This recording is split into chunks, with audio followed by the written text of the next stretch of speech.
अस्सलाम वालेकुम दोस्तों, तव्हांखे ज़बरदस्त नई अपडेट ॾींदो हलां तकरार ड्रामे जे हवाले सां। ही एक बेहतरीन अपडेट अची चुकी है। मुझे ख्याल में दोस्तों ही वीडियो तव्हां आख़िर ताईं ॾिसो। जे तव्हां ही वीडियो न ॾिसंदव त पोइ दोस्तों असांजो को नुक़सान न थींदो, लेकिन तव्हां खां ही अपडेट मिस थी वेंदी। नंढड़ी वीडियो में वॾी अपडेट आहे, इन खे आख़िर ताईं ॾिसी ऐं पूरी अपडेट सम्झो। दोस्तों मां तव्हांखे ॿुधाईंदो हलां त हाणे हिकु शेर अली कंहिं न कंहिं चकर में फासण वारो आहे।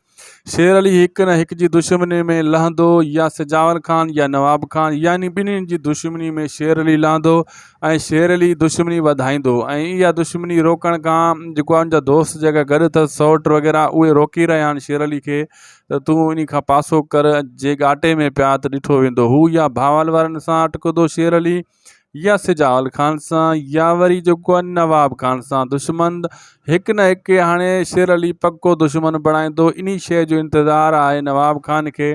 जीअं शेर अली का ग़लती करे त इहो सबूत हथ अचे त पोइ इक़बाल एसी खां शेर अली खे खणायां ऐं शेर अली खे करायां जेल।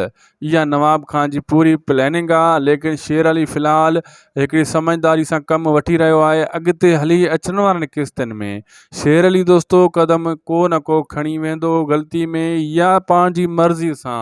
पोइ शेर अली फासी वेंदो ऐं शेर अली खे इन दुश्मनी में अॻिते हलणो पवंदो ऐं कंहिं न कंहिं खे दोस्त करिणो पवंदो। थी सघे थो अॻिते हली मूंसां वारा शेर अली जा दोस्त थी वञनि, दरिया खान वारा, ऐं बक़ाया नवाब खान जा दुश्मन थी वञनि।